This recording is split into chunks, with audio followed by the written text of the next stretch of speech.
आज का विषय है सुना था देखा नहीं। आप सभी अच्छी तरह से जानते हैं बहुत से ऐसे विषय हैं जिन विषयों में व्यक्ति सुनता तो है लेकिन उसने देखा नहीं, इसीलिए कहते हैं सुना तो था पर देखा नहीं।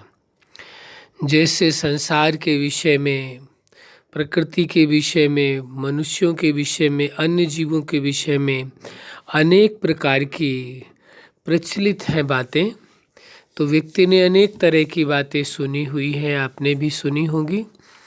जैसे कहते हैं ये संसार कभी स्वर्ग था, कहते हैं पैराडाइज था या जन्नत था, लेकिन आज नहीं है। सुना था इस बात को लेकिन देखा नहीं कहते। तो ये बात सुनी हुई है कि हाँ ये संसार कभी स्वर्ग था या पैराडाइज था या जन्नत था या हेवन था, बोल देते हैं।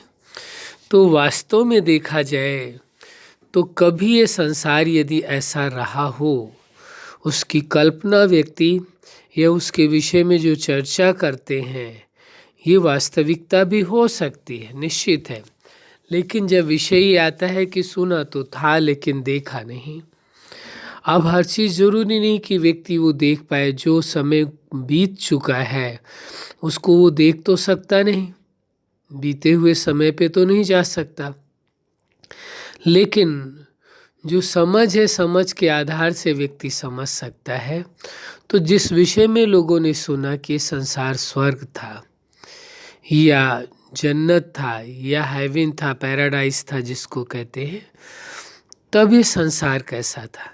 प्रकृति के पांचों तत्व पृथ्वी, जल, वायु, अग्नि और आकाश, ये भी सभी पांचों तत्व बताते हैं सतो प्रधान थे, कोई भी तमो प्रधानता नहीं थी। प्रकृति संयमित थी, न कभी इतनी गर्मी, न कभी इतनी बारिश, न बाढ़, न तूफान, न भूकंप, न अनेकों प्रकार के जो प्राकृतिक समस्याएं हैं या विपदाएं हैं आती हैं, वो किस प्रकार की भी कभी भी नहीं होती थी, क्योंकि प्रकृति सतो प्रधान थी, सात्विक थी।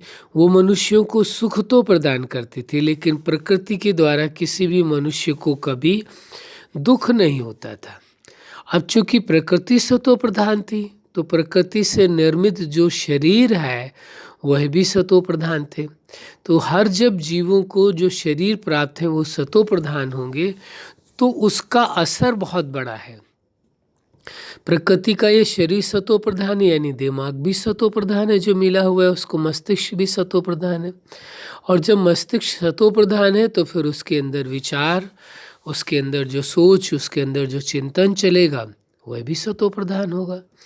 और वह चेतना भी सतो प्रधान थी। ये भी कहते हैं, जैसे आप कहते हैं सुना तो है देखा नहीं, लेकिन ये सुना गया है कि चेतना भी सतो प्रधान थी और यह प्रकृति का शरीर भी सतो प्रधान, क्योंकि प्रकृति सतो प्रधान है इसलिए प्रकृति से निर्मित ये शरीर भी सतो प्रधान है और चेतना भी सतो प्रधान है। तो जिसके कारण ये संसार के अंदर सभी मनुष्य और सभी जीव प्राणी सतो प्रधान थे। तो किसी भी प्रकार की किसी को कोई भी दुख नहीं था, अशांति नहीं थी, टेंशन नहीं थी, समस्याएं नहीं थी, किसी प्रकार का अभाव नहीं था। क्यों?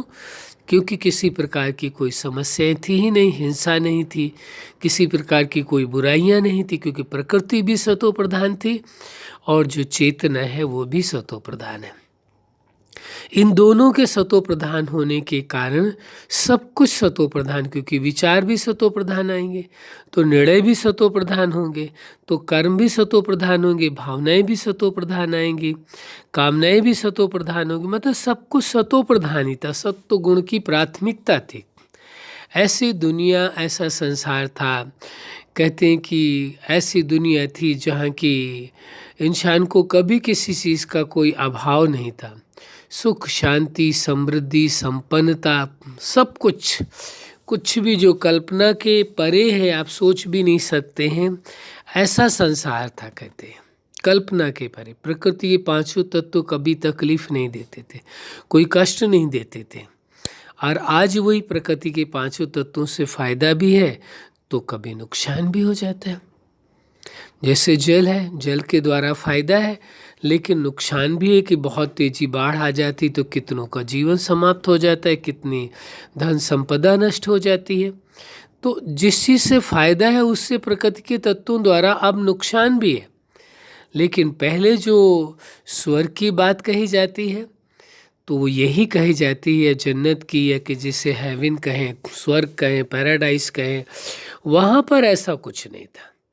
वहाँ पर प्रकृति सतो प्रधान होने के कारण, चेतना सतो प्रधान होने के कारण कोई भी ऐसा कार्य नहीं होता था, न प्रकृति की तरफ से न मनुष्यों की तरफ से, कि जिससे कि किसी को दुख मिले या तकलीफ मिले। प्रकृति भी सतो प्रधान थी और सभी चेतना भी सतो प्रधान थी, इसलिए कहा जाएगा हर जीव सतो प्रधान था, क्योंकि प्रकृति सतो प्रधान है। जीवन तो प्रकृति से मिलना है, जिसके कारण जीवन सभी का सुखमय था, आनंदमय था।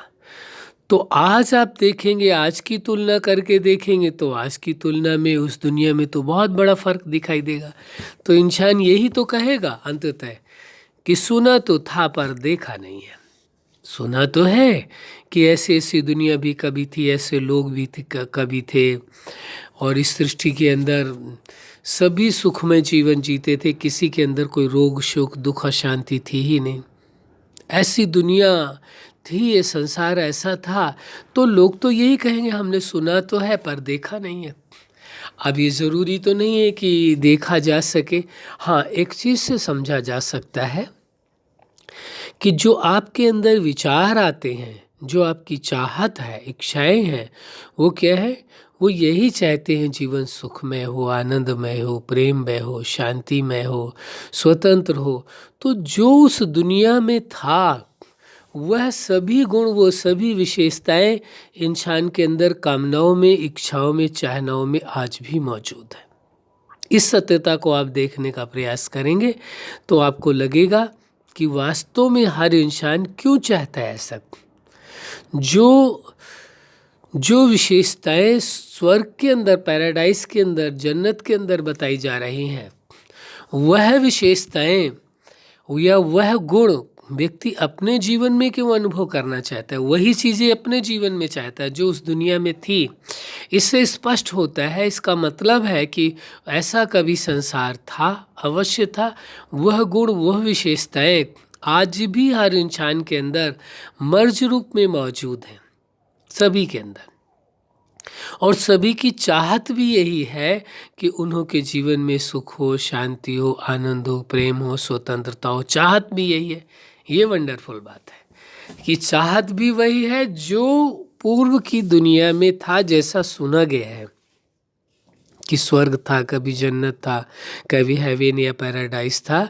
तो जिस दुनिया में कितना सतोगुण प्रधान था, कितनी सात्विकता थी कि सभी का जीवन सुखद था। लेकिन वह उस जीवन में जो विशेषताएं हैं, जो गुण होने चाहिए, आज भी मनुष्य के मन में वो चाहनाएं, वो कल्पनाएं मौजूद हैं, आज भी मौजूद है। तो इससे स्पष्ट होता है कि व्यक्ति अवश्य, जब आज उन गुणों की चाहत है तो अवश्य कभी ऐसा संसार रहा होगा जिसकी वजह से मनुष्य के मन में आज भी वो चाहनाएं, वो इच्छाएं, वो कामनाएं कार्य कर रही हैं, वो मौजूद हैं। और उन्हीं की पूर्ति के लिए व्यक्ति सतत प्रयत्न करता है। उसी की तरह व्यक्ति बनाने की कोशिश करता है, समझने की कोशिश करता है कि जो संसार पूर्व में था वैसा ही व्यक्ति का जीवन अभी हो जाए। इसके लिए हर व्यक्ति प्रयास करता है। आप देखेंगे कि मेडिकल साइंस में हो, या आप देखेंगे और विज्ञान के क्षेत्र में जो शोध किए जा रहे हैं, इतने इतने आविष्कार किए जा रहे हैं, इंसान का जीवन कैसे सुखद हो सके, कैसे उसके जीवन में कुछ नवीनता है, कुछ नयापन है, संपन्नता है। ये हर कोई यही ईजाद कर रहा है, हर कोई, हर साइंटिस्ट इसी और रिसर्च कर रहा है कि इंसानी जीवन कितना बेहतर हो सकता है, बेहतर से बेहतर हो सकता है। उसके लिए सुख सुविधाएं, साधन, उन सारी चीज़ों का इंतजामात किया जा रहा है।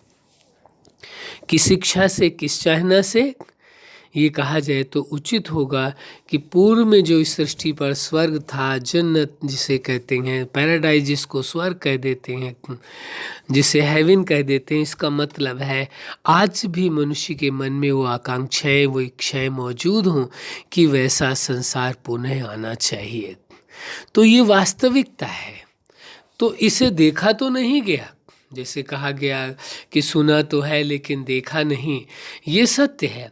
लेकिन जो बात सुनी गई उसके कुछ लक्षण दिखाई दे रहे हैं अभी भी, और वो लक्षण ये है किसी और के अंदर नहीं, हर मनुष्य के मन के अंदर लक्षण है। वो जीवन में शांति चाहता है, जीवन में सुख चाहता है, जीवन में आनंद चाहता है, जीवन में प्रेम चाहता है, जीवन में शक्ति चाहता है, जीवन में ज्ञान चाहता है, वो जीवन में स्वतंत्रता चाहता है।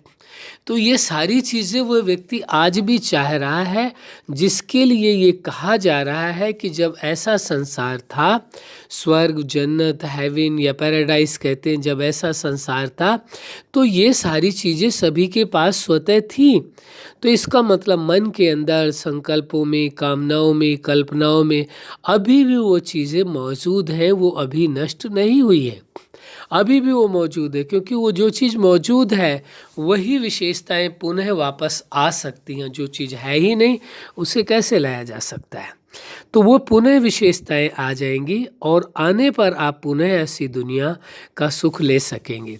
अब ये आपको अपने आप से बात करना है, अपने आप से देखना है, अपने आप से पूछना है, क्या वास्तव में जिस दुनिया की कल्पना की जा रही है, जिस दुनिया की चर्चा लोग कहते हैं, स्वर्ग ऐसा था या कहीं जन्नत ऐसा था या पैराडाइज या हेवन ऐसा था, तो वो सारी चीज़ें क्या पुनः वापस आ सकती हैं? क्या पुनः इस दुनिया में वही स्वर्ग, वही पैराडाइज, वही जन्नत हो सकता है? क्या ऐसी संभावना है? तो इससे स्पष्ट होता है, उस और थोड़ा सा देखने की कोशिश करनी होगी। जो जीवन दाता है, जगत नियंता है, उसने ही तो ये संसार दिया ऐसा, उसने ही ऐसी दुनिया दी थी जब स्वर्ग था, जन्नत था, हेवन था या पैराडाइज जिसको कहते हैं। ऐसी दुनिया का निर्माण उसने ही किया था जिसमें प्रकृति और चेतना दोनों ही सतो प्रधान थे। लेकिन समय के अनुसार लगातार जीवन मिलता रहा, एक जीवन छूटा, दूसरा मिला, क्रमशः, जिसके कारण धीरे धीरे करके बदलता हुआ आज वही संसार जो स्वर्ग कहते हैं, आज वही संसार में वो बुराइयां, वो कमियां, वो सारी चीज़ें दिखाई देने लगी हैं। जिस स्वर्ग की इंसान कल्पना करता है उससे बहुत बड़ा अंतर हो गया है। लेकिन ये सही बात है कि वह जीवनदाता, जगत नियंता यदि वो चाहता है तो पुनः उस संसार की रचना कर सकता है। इसीलिए उसके लिए बार बार दिखाते हैं कि जब धर्म की ग्लानि होती है, अधर्म अति पर बढ़ता है, अन्याय पाप इस सृष्टि के अंदर बढ़ जाता है, तो उस सुप्रीम सत्ता को आकर के फिर नई सृष्टि का निर्माण करना होता है। तो ये निश्चित है, ऐसा हो सकता है कि वो सुप्रीम सत्ता उस नई सृष्टि का निर्माण आपके द्वारा कराना चाहते हो, आपके द्वारा इस ऐसा परिवर्तन लाना चाहते हो। तो आपको वास्तव में ये एक्सेप्ट कर लेना चाहिए कि उस सुप्रीम सत्ता ने आपको मीडिएटर बनाया है और सुप्रीम सत्ता ने अपनी संपूर्ण शक्तियाँ, संपूर्ण प्राप्तियाँ, संपूर्ण अधिकार आपको दिए हैं और आपके द्वारा वह सुप्रीम सत्ता इस सृष्टि को क्या बनाना चाहते हैं? वही स्वर्ग, वही जन्नत, वही हेवन, वही पैराडाइज जिसको कहते हैं, वो वैसा ही बनाना चाहते हैं। तो उसके लिए सबसे पहले जो परिवर्तन की आवश्यकता आती है वो इसकी है, जो मनुष्य है, तो जो मनुष्य जीवन में जो वो चीज़ें जो पहले थी आज वो नहीं दिखाई दे रही हैं। यदि मनुष्य जीवन में वो परिवर्तन आ जाए, वही विशेषताएं जो मर्ज रूप में मौजूद है, जिसकी आकांक्षा, इच्छा सबको है कि शांति हो, सुख हो, आनंद हो, प्रेम हो, खुशी हो, शक्ति हो, ज्ञान हो, स्वतंत्रता हो, व्यक्ति उन्हीं चीज़ों को, दया, क्षमा, कृपा हो, उन्हीं चीज़ों को पुनः पाना चाहता है जो उसके अंदर है। तो वो पूरी संभावना है, आज भी वो इच्छाओं में, कामनाओं में वो चीज़ें मौजूद हैं और हर व्यक्ति यही इच्छा रखता है कि शांति में जीवन हो। तो वो प्राप्तियाँ आज भी मनुष्य वही करना चाहता है जो पूर्व में बताया गया। जब स्वर्ग था ये संसार तो ऐसा था, जब जन्नत जिसे कहें, स्वर्ग कहें, हेवन कहें, पैराडाइज कहें, बात एक ही है, भाषा का अंतर है। तो वह था ये संसार। अब पुनः वैसा यदि आप बनाना चाहते हैं तो अपने आप को एक चीज़ एक्सेप्ट कर लीजिए कि आप उस सुप्रीम सत्ता के मीडिएटर हैं और वो आपके द्वारा इस कार्य को करना चाहते हैं। ये स्वीकार कर लें और ये स्वीकार कर लें कि उस सुप्रीम सत्ता ने आपके अंदर वो सभी विशेषताएं भरी हुई है, मौजूद हैं आपके अंदर। तो ये स्वीकार कर लेने मात्र से कि आपके अंदर वो सभी विशेषताएं हैं, वो सुप्रीम सत्ता आपको मीडिएटर बना करके आपके द्वारा पुनः ऐसी सृष्टि का निर्माण करना चाहते हैं जहाँ पर, जिसे आपने ये कहा है कि सुना तो था लेकिन देखा नहीं, आप अपनी आँखों से उस दुनिया को, उस संसार को देख भी सकेंगे। क्योंकि अब आप पुनः उस सृष्टि के निर्माण की तैयारी करने लग पड़े। किसकी? जो सृष्टि पहले पूर्व में कभी थी, जिसकी कल्पनाओं में चर्चा है, जिसके बारे में ऐसी बात बताई जाती है कि संसार कभी स्वर्ग था या जन्नत था या हेवन था, पैराडाइज था। अब उसकी पुनः रचना वह सुप्रीम सत्ता, वो जगत नियंता, वो जीवनदाता आपके द्वारा करना चाहते हैं। इसलिए आप स्वयं को, अपने आप को स्वीकार कर ले कि आपके पास इतना सुंदर अवसर है, वो सुप्रीम सत्ता आपको मीडिएटर बना करके आपके द्वारा इतना श्रेष्ठ कार्य करना चाहते हैं। आप अपने आप से पूछें कि आप तैयार हैं ऐसी दुनिया की संरचना करने के लिए जहाँ सुख ही सुख हो, शांति शांति हो, आनंद ही आनंद हो, प्रेम ही प्रेम हो, स्वतंत्रता हो? तो आप कहेंगे अवश्य चाहेंगे। लेकिन फिर विचार व्यक्ति का आता है ऐसा संभव नहीं है। लेकिन वास्तविकता ये है, जिस सुप्रीम सत्ता ने ये जीवन दिया है, ये संसार दिया है, ये प्रकृति दिया है, ये संबंध दिया है, उसने ही उस दुनिया का निर्माण किया था। तो वह पुनः इस दुनिया को बदल करके उसी रूप में ला सकने में सक्षम है, इसमें कोई शक नहीं है। इसमें ये अवश्य है कि आपके मदद की उसको आवश्यकता है, आपके साथ की आवश्यकता है। वह आपको मीडिएटर बना करके आपके द्वारा ऐसी दुनिया का निर्माण कराना चाहते हैं जहाँ पर कि मनुष्यों के अंदर या किसी जीव के अंदर हिंसा की कोई प्रवृत्ति होती नहीं है। इसीलिए दिखाते हैं स्वर्ग के अंदर, जन्नत के या पैराडाइज के अंदर कि पशु पक्षी भी जिनको हिंसक कहते कि शेर और गाय घाट पानी पीते हैं, यानी वो जबकि हिंसक होने के बावजूद भी वहाँ हिंसा की प्रवृत्ति उनके अंदर नहीं होती, वो हिंसा की प्रवृत्ति से सदा मुक्त रहते। तो ऐसी दुनिया जहाँ पर सभी के अंदर हिंसा की प्रवृत्ति थी नहीं है, रही ही नहीं है, लेकिन समय के परिवर्तन के साथ साथ वो चीज़ आ गई है। तो जो चीज़ पहले थी ही नहीं वो आ गई है, उसे बदला जा सकता है, पूरी संभावना है। अब यदि आप अपने जीवन का ये उद्देश्य या लक्ष्य बना रहे हैं और चाहते हैं कि वास्तव में ऐसा स्वर्ग या ऐसा जन्नत, ऐसा पैराडाइज या हेवन पुनः इस संसार में हो, तो आपको अवश्य प्रयास करना होगा। आपको अपने अंदर उन्हीं विशेषताओं को, अब उन्हीं गुणों को अपने जीवन में लाना होगा और उन गुणों से पूर्ण हो करके आप बड़ी सहजता से जिस संसार की लोग कल्पना करते हैं, सोचते मात्र हैं, उस संसार का निर्माण भी कर सकेंगे। ऐसी सृष्टि का निर्माण जहाँ सुख ही सुख हो, शांति ही शांति हो, आनंद ही आनंद हो, प्रेम ही प्रेम हो, सभी का जीवन ही एक जैसा हो, तो ऐसी के सृष्टि के निर्माण में आप सहायक हो सकते हैं, इसमें कोई दो राय नहीं। आप स्वयं सोचें, विचार करें, निर्णय करें, क्या वास्तव में आप ऐसी दुनिया चाहते हैं? यदि आप ऐसी दुनिया चाहते हैं, आपका ऐसा भरोसा है कि ऐसी दुनिया कभी थी और पुनः होनी चाहिए, तो आप यदि प्रयास करते हैं इस ओर तो अवश्य सफलता को पाएंगे। क्योंकि जो घटना पहले कभी घट चुकी वो दोबारा घट सकती है। यदि ये माना जाए पहले कभी इस दुनिया में स्वर्ग था, जन्नत था, पैराडाइज था, हेवन था, एक ही बात है, भाषा का अंतर है। ऐसी दुनिया थी कभी सृष्टि में, ऐसे ही लोग थे, सभी का जीवन इतना श्रेष्ठ था। तो जो था कभी वो पुनः हो सकता है, पूरी उसकी संभावनाएं हैं। यदि प्रयास किया जाए, मनुष्य इस बात का प्रयास करे कि हमें इस सृष्टि को स्वर्ग बनाना है, तो उसी हिसाब से वो अवश्य चलेगा और ऐसी ऐसी उसकी बातें दिमाग में आएंगी, दिमाग उसको साथ देगा, जिससे कि वह मस्तिष्क के आधार से समझ सकेंगे, जान सकेंगे और सुप्रीम सत्ता से मेडिटेशन करके, योग करके, ध्यान करके, वो शक्ति ले करके, उसके समान बन करके इस सृष्टि को पुनः वही स्वर्ग, वही जन्नत, वही हेवन, वही पैराडाइस बना सकेंगे, जिसके बारे में आप कहते सुना तो था लेकिन देखा नहीं। अच्छा, आप अपने जीवन में सफलता के शिखर तक पहुँचे। आज का विषय है सुना तो था लेकिन देखा नहीं। तो सदा आप अपने जीवन में जो आप चाहते हैं वो कर सकें और साथ साथ जिस विषय को आपने सुना था उस दुनिया को आप सृष्टि में साकार रूप में ला सकें, यही हमारी हार्दिक शुभकामना है। सदा खुश रहें, मुस्कुराते रहें। धन्यवाद।